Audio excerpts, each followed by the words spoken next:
Hello दोस्तों, जय Shri Ram ji. Story 360 Hindi channel में आपका बहुत बहुत स्वागत है।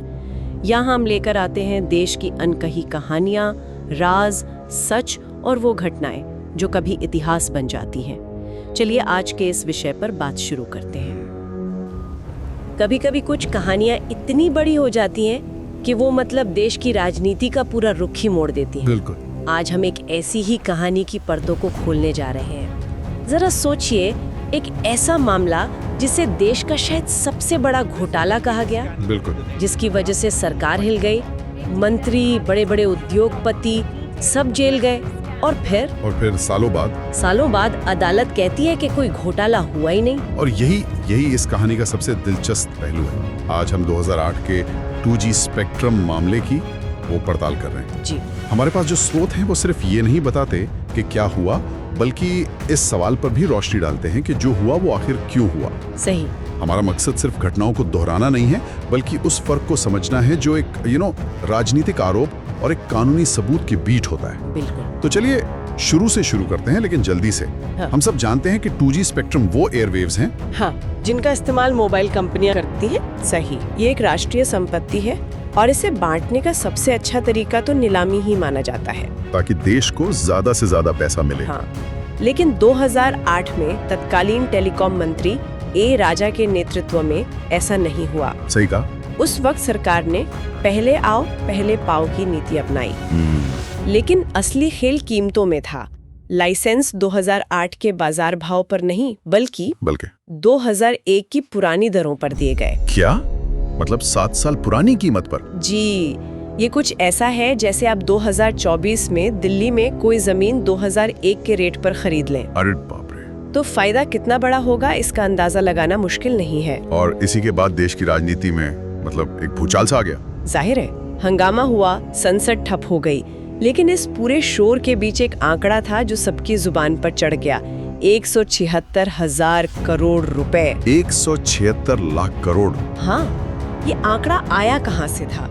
क्या ये सच में उतनी रकम थी जो सरकार के खजाने से चोरी हो गई थी?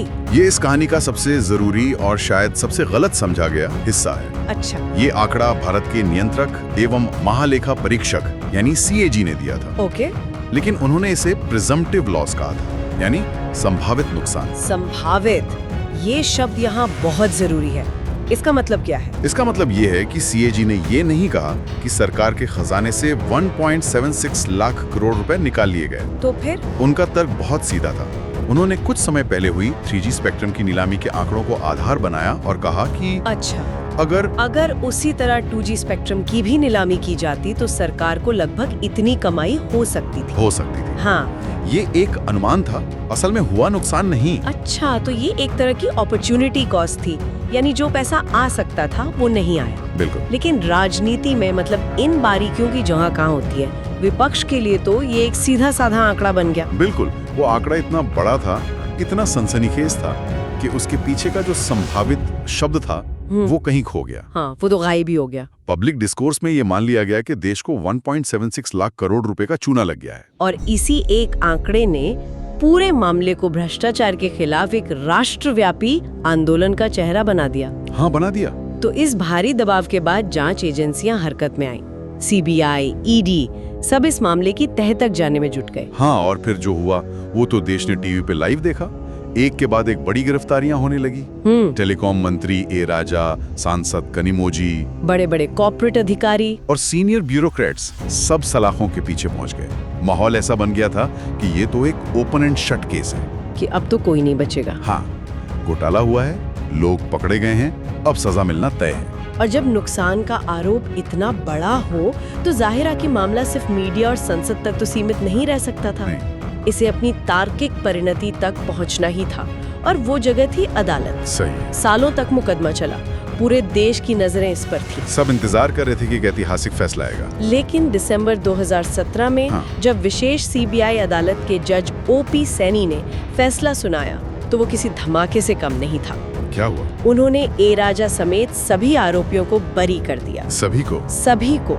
यहीं पर 1 मिनट रुकते हैं। ये कैसे हो सकता है? मतलब जिस मामले पर देश में इतना बवाल मचा, जी, जिसमें सीएजी ने इतना बड़ा नुकसान बताया, जिसमें इतने बड़े लोग गिरफ्तार हुए, उसमें अदालत को कुछ मिला ही नहीं। कोर्ट में ऐसा क्या हुआ? देखिए, अदालत के फैसले का सार एक लाइन में था जो जज ने अपने ऑर्डर में लिखी। क्या लिखा? उन्होंने लिखा, मैं 7 साल तक इंतजार करता रहा कि कोई कानूनी तौर पर स्वीकार्य सबूत लेकर आएगा, लेकिन सब व्यर्थ गया। 7 साल तक। 7 साल? उन्होंने कहा कि पूरा केस अफवाहों, गपशप और अटकलों पर आधारित था। मतलब सीबीआई के पास कोई ठोस सबूत ही नहीं था? जज के मुताबिक बिल्कुल नहीं। प्रोसिक्यूशन यानी सीबीआई एक भी ऐसा गवाह पेश नहीं कर सकी जो ये कह सके कि ए राजा से उसकी कोई मीटिंग हुई थी या पैसे का कोई लेन देन हुआ था। अच्छा। और सबसे बड़ी बात, इस पूरे मामले में सीबीआई कोई मनी ट्रेल स्थापित नहीं कर पाई। मनी ट्रेल नहीं मिला? वो ये साबित ही नहीं कर पाए कि किसी कंपनी ने लाइसेंस के बदले किसी नेता या अधिकारी को पैसा दिया। तो फिर वो जो पहले आओ पहले पाओ नीति में बदलाव के आरोप थे, जो कट ऑफ डेट बदलने की बातें थी, उनका क्या हुआ? अदालत ने माना कि प्रक्रिया में गड़बड़ियां थी, अफरा तफरी थी। लेकिन यहाँ पर यहीं पर इस कहानी का असली सबक छिपा है। वो क्या? जज ने कहा कि एक खराब नीति या गलत प्रशासनिक फैसला होना एक बात है, ठीक है, और उस फैसले के पीछे आपराधिक साजिश का होना बिल्कुल दूसरी बात। अच्छा, ये तो बहुत बड़ा फर्क है। बिल्कुल। सीबीआई को दूसरा वाला साबित करना था, यानी क्रिमिनल इंटेंट। हाँ। और वो ये साबित नहीं कर पाई। तो इसका मतलब ये है कि सीएजी ने जिसे एक आर्थिक नजरिए से बहुत बड़ी चूक बताया, सीबीआई उसे अदालत में एक आपराधिक साजिश साबित नहीं कर पाई। एकदम सही। सीएजी का काम है देश के बही खातों की जांच करना। राइट। उन्होंने अपनी रिपोर्ट में कहा कि सरकार की नीति के वजह से देश को आर्थिक नुकसान हुआ। उनका काम वहीं खत्म हो जाता है। सीबीआई का काम था ये साबित करना कि ये नीतिगत चूक जानबूझकर रिश्वत लेकर एक साजिश के तहत की गई थी, और वो कर नहीं पाए। और सबूतों के अभाव में अदालत के सामने ये साजिश का आरोप मतलब ताश के पत्तों की तरह ढह गया। इस फैसले के बाद तो जाहिर है बहुत बड़े सवाल खड़े हुए होंगे। हाँ। सबसे पहला सवाल तो सीबीआई और प्रोसिक्यूशन पर ही उठता है। बिल्कुल। सवाल ये उठा कि अगर आपके पास पक्के सबूत नहीं थे तो इतना बड़ा केस बनाया ही क्यों गया? सही बात है। क्या ये सब सिर्फ मीडिया के दबाव और पब्लिक के गुस्से का नतीजा था? जज ने अपने फैसले में इस बात पर काफी सख्ती से टिप्पणी भी की। और सीएजी की रिपोर्ट का क्या? क्या अदालत के फैसले से वो रिपोर्ट गलत साबित हो गई? नहीं, ऐसा भी नहीं कह सकते। जैसा हमने पहले बात की, दोनों संस्थाओं का काम करने का दायरा बिल्कुल अलग है। सीएजी की रिपोर्ट एक वित्तीय ऑडिट थी, क्रिमिनल जांच नहीं। अदालत के फैसले ने सीएजी के अनुमान को गलत नहीं ठहराया। अच्छा। बल्कि ये कहा कि उस अनुमानित नुकसान को किसी आपराधिक साजिश से जोड़ा नहीं जा सका। ठीक है। लेकिन इस पूरी प्रक्रिया का एक बहुत बड़ा और नकारात्मक असर जरूर हुआ। वो क्या था? इस पूरे विवाद के बाद सुप्रीम कोर्ट ने 2012 में ए राजा द्वारा बांटे गए सभी 122 लाइसेंस रद्द कर दिए। हाँ, ये भी हुआ था। इससे टेलीकॉम सेक्टर में एक तरह का भूचाल आ गया। कई विदेशी कंपनियां जो भारत में निवेश कर चुकी थीं, उनका काम ठप हो गया। इससे तो देश की छवि को भी नुकसान पहुंचा होगा। बिल्कुल। और सेक्टर में एक अनिश्चितता का माहौल बन गया। कई अधिकारियों ने बड़े फैसले लेने से परहेज करना शुरू कर दिया, जिसे पॉलिसी पैरालिसिस भी कहा गया। अच्छा, कि कहीं कोई फैसला बाद में गले ना पड़ जाए। हाँ, उन्हें डर लगने लगा कि कहीं कोई नीतिगत फैसला बाद में उनके गले की फांस न बन जाए। तो अगर हम इस पूरी कहानी को समेटें तो तस्वीर कुछ ऐसी बनती है। एक सरकारी नीति थी जो शायद देश के लिए अच्छी नहीं थी, हो सकता है, जिससे देश को आर्थिक नुकसान भी हुआ। उस नुकसान को एक बहुत बड़े आंकड़े का रूप दिया गया, जिसने जनता में गुस्सा भर दिया। उस गुस्से के दबाव में जांच हुई, लोग जेल गए, लेकिन अदालत में आपराधिक साजिश का केस टिक नहीं पाया। और अंत में हमारे पास कुछ बहुत ही बेचैन करने वाले सवाल रह जाते हैं। जैसे, अगर कोई अपराधी नहीं है तो फिर देश को हुए उस संभावित नुकसान का जिम्मेदार कौन है? क्या ये सिर्फ एक सिस्टम की नाकामी थी? और अगर ये सिस्टम की नाकामी थी तो क्या उस सिस्टम को ठीक करने के लिए कुछ किया गया? ये सवाल आज भी हवा में तैर रहे हैं। सही कह रहे हैं। ये सिर्फ एक ऑडिट रिपोर्ट नहीं रह गई थी, ये तो विपक्ष के हाथ में एक राजनीतिक ब्रह्मास्त्र बन गया था। हाँ, बिल्कुल। इस पूरे मामले से जो सबक मिलते हैं वो किसी भी लोकतंत्र के लिए बहुत जरूरी है।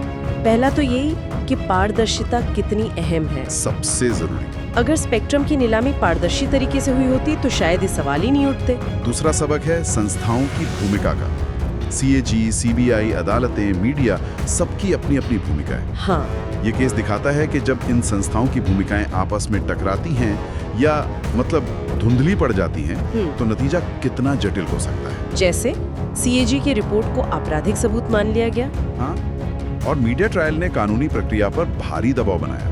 तो अंत में ये मामला सिर्फ स्पेक्ट्रम या पैसों का नहीं था, ये कहानी थी सत्ता की, सिस्टम की और जवाबदेही की। बिल्कुल। ये हमें याद दिलाता है कि पब्लिक परसेप्शन और कानूनी हकीकत, ये दो अलग अलग चीजें हो सकती हैं। हमेशा। एक कहानी जो अखबारों और टीवी चैनलों पर बिल्कुल साफ दिखती है, वो सबूतों की कसौटी पर अदालत में खरी उतरे, ये जरूरी नहीं है। और शायद इसलिए इस कहानी का अंत 2017 के अदालती फैसले पर नहीं होता। तो कहाँ होता है? इसका असली अंत उन सवालों में छुपा है जो ये हमारे लोकतंत्र, हमारी संस्थाओं और एक नागरिक के तौर पर हमारी समझ के लिए छोड़ गया है। तो अब ये विचार श्रोताओं के लिए है कि इस पूरी चर्चा को सुनने के बाद वो क्या सोचते हैं। अदालत ने अपना फैसला दे दिया, राजनीति ने अपना काम कर लिया, लेकिन असली सवाल अब भी बाकी है। और वो सवाल सिर्फ ये नहीं है कि ये घोटाला था या सिस्टम की गलती, बल्कि उससे भी गहरा सवाल ये है, एक देश के लिए ज्यादा खतरनाक क्या है? क्या? एक भ्रष्ट सिस्टम जिसे पकड़ा जा सके, या एक ऐसा टूटा हुआ सिस्टम जिसमें कानूनी तौर पर किसी को भी जवाबदेह ठहराना नामुमकिन है? इस पर जरूर सोचिए।